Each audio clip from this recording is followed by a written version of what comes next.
on, don't I? Living up to that this week, haven't you? You've been have. on the tools all week. I've still got paint on my fingernails. It's the real deal. She I just really finished is. project number 117 yesterday, so I'm a bit Amazing. tired today. Wow. Now, I'm sure you see this all the time when people are doing renovations, people overspending and over-capitalising usually on the property. Where should people be spending their money?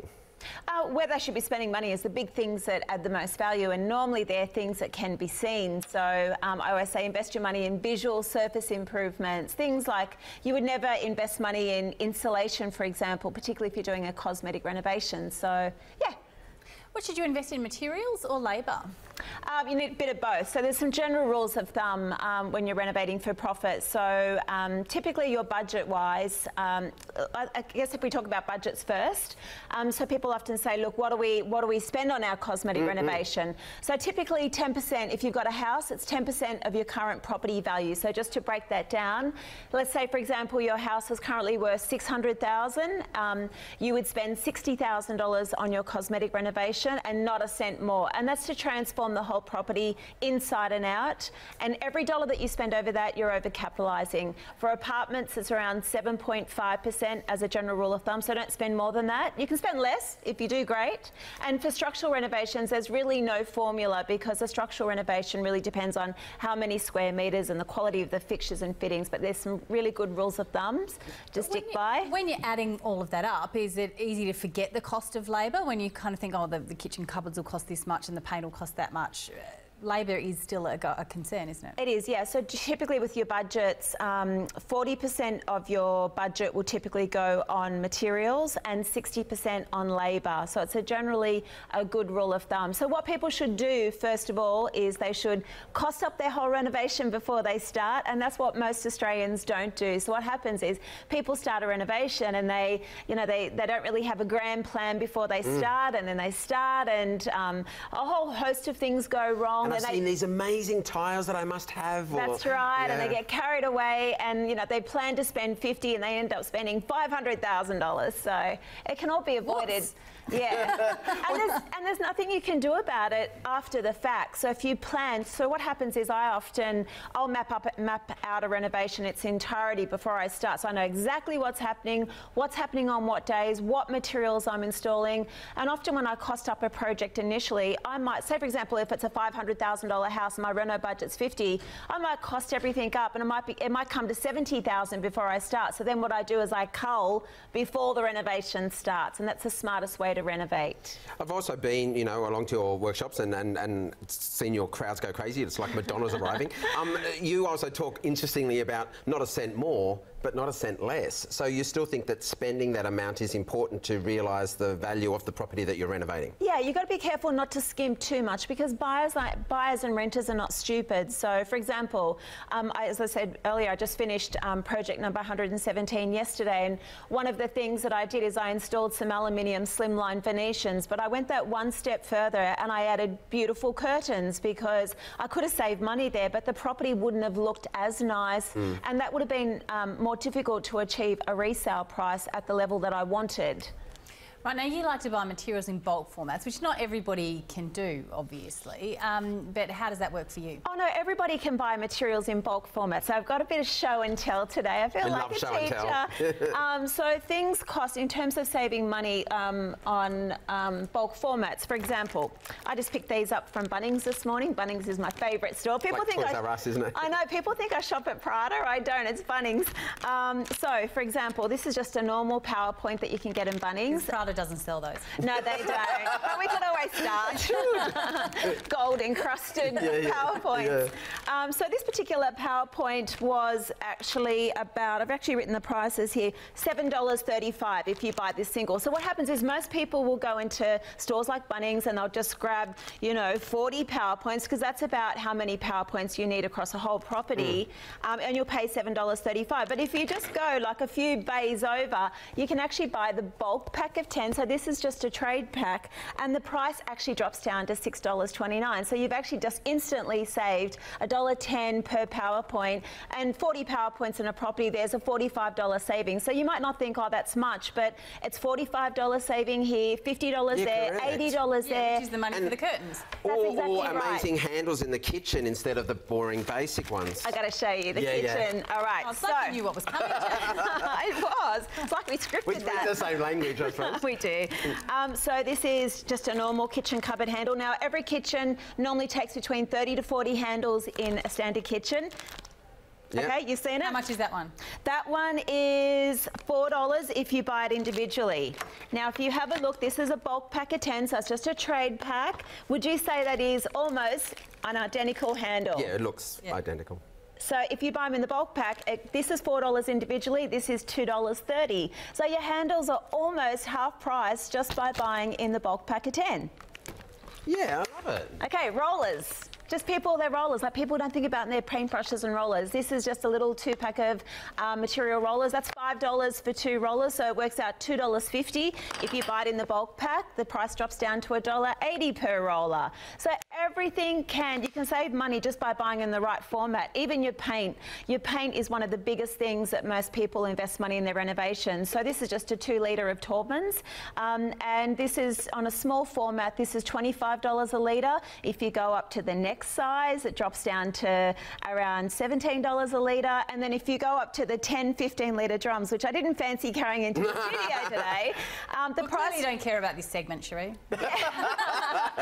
The price drops down to like $10-15 a litre, so obviously it'd be silly for most people to go buy a little 4-litre tin if they're doing a bigger renovation. So always buy your largest format first, and then if you need a little bit extra right at the tail end, buy the small pack. But the larger the sizes and bulk packs, your costs get driven down, and it amounts to thousands of dollars of saving over a whole renovation. Do you know how funny it is? I've seen her with so many tins of paint. I sort of think of this as like a Cherie handbag. I've seen her carrying them so many times. One thing that's interesting when you're looking at this, I get this, deal, but you talk about being able to save money on labour too with tiling. Now, I know in my world design, I've got to think about this. There's set prices for tiling, so how do you save money on tiling labour? Okay, so this is the thing. Like, if you're renovating your own home, knock yourself out. Just go buy whatever tiles float your boat, because you're going to be looking at that home for the next 10, 20 years. But if you're renovating for a profit, the rules are a little bit different. So, for example, people sometimes get a little bit carried away with design, and they'll start installing, beautiful tiles. Like, for example, these are just some small format tiles. You can get crazy with, these sorts of stuff. This is another example of feature tiles on a sheet. Beautiful, but Marble wildly expensive. Now, if you look at this, for example, this is just a classic subway tile, which a lot of people use. So in my experience, to buy smaller tiles is a lot more expensive to buy. Like, this is actually quite expensive to buy per sheet. It's $20, $30 a sheet. And sometimes the subway tiles can be expensive as well. So definitely, this is what you call a 300 by 600 tile. And what most people don't realise, so these are often quite cheap as well. It's very common to pick up. Big tiles often look a lot better. So they do. Less grout. Yeah. That's right. Less grout lines. Yeah. And so you can, very readily pick these up for $15, $20 a square metre from tile factories. But what most people don't realise is that the small tiles cost a lot more in tiling labour to install than the big tiles, because here, if you're doing a kitchen splashback, they might have to install like 80 of them, whereas these, they'll only have to install 6 or 9 depending on the kitchen. So it's far quicker for the tiler to install a 3 by 600 rather than smaller tiles. So most people don't realise these sorts of things, and often people say to me, how can you renovate so cheaply? But once you know the rules, it's easy just to roll it out project after project. So how do you control your tradie costs? That's obviously one way, like sort of minimise the actual bits of work they'll have to do. What else can you do? So a couple of things. First of all, always make sure the tradie comes and sees your job first. A lot of people ring up and say, look, I've just got a kitchen splashback that I want tiled, and some tradies will go, okay, love, that'll cost $350. And then what happens is they get there and they go, oh, you didn't tell me about that and that, now it's $550. So always get them to come to your property and quote.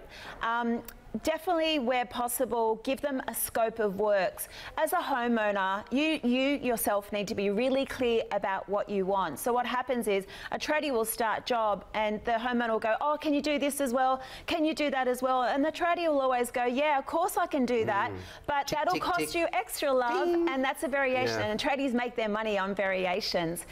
Where possible, always ask for a fixed price quote. So for me as a renovator, I always try and get fixed price quotes, and it's amazing when tradies are in on a fixed price quote, it's amazing how quickly they get in and out of the job. When they're on hourly rates, they go that little bit And they slower can have a chat, and to isn't the weather and great a coffee. today? Yeah. And you're paying for that. And one of the biggest things is make sure you see the tradies work before you appoint them. So what happens is people can't discount the cost of rework.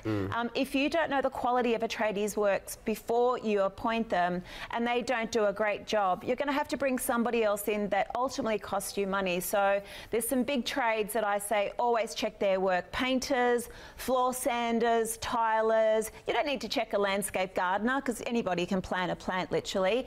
But there's some trades that you definitely want to check their work to avoid rework. And what about finding these trades in the first place? Do you think is referral really important? I mean, you do this a lot, so you have set tradies that you use, or I've got them. A couple of your tradies are my mates. But do you would for people at home now with the smaller jobs and they're not doing them so often? Where do you think they could source to make sure they get good quality? There's a whole host of places. Definitely referrals are your strongest point. You can go to the industry associations.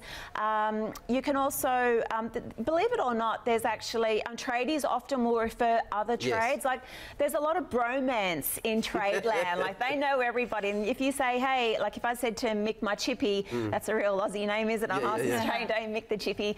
If I said, Mick, I need a sparky or whatever, he'd say, yeah, try this person. So often your tradies are a good source. And even sites like Airtasker. People don't look at sites like Airtasker. And look, they can be a bit hit and miss. You've just got to try and see their work before you appoint them. I can't stress that enough. But there are always reviews and things on those sorts of sites like Airtasker. Yeah. So top 5 tips for keeping your budget low on a renovation? So definitely buy in bulk formats, as we've shown today. Look for fake clones. So I know you're probably going, what's that? Well, you know how you can go to like New York, Canal Street, and you can buy a fake Louis Vuitton and Chanel bag? You can do exactly the same thing for your fixtures and fittings. So a lot of companies now, cheaper companies, they rip off the looks of the more expensive and nicer looking designer fixtures and fittings, where you can pick them up for a slither of the price. Avoid custom make. So when you're renovating for profit, try and avoid anything that's custom made, because custom made is typically more expensive than off the shelf as well. Buy good quality secondhand materials. So one of the favourite places that I always look is on sites like eBay and Gumtree. It's amazing how many people stuff up their renovation and they'll buy fixtures and fittings that the stores won't take back. So what they do is they on-sell them onto eBay. So I've picked up basins for like $70 that if I went to a retail shop would have cost me $1,000. Beautiful cast iron barbs that are in great condition for next to nicks. And buy during the sale and the clearance time. So I'm always very active, in January, buying stuff I don't need, like doorknobs and handles, stuff that's been slashed 20 or 30%, and I just stockpile it for when my next renovation starts. It's probably also a good point for people who are renovating, if they have any excess stock from their renovation too, as a point to sell it and get some of their money back too. So it's a win-win for everybody, isn't it? Better for the planet. And even when you're ripping stuff out in your demolition sale, like don't instantly throw everything in the skip bin. You'd be amazed at what junk people buy on Gumtree and eBay. So I call that a demolition sale. It's all money that comes back into your budget. And there's always the skip dippers who'll go and get it out of your skip for you. Skip dipper. And your skip dipper. You never heard of them? No, I love that. I love these.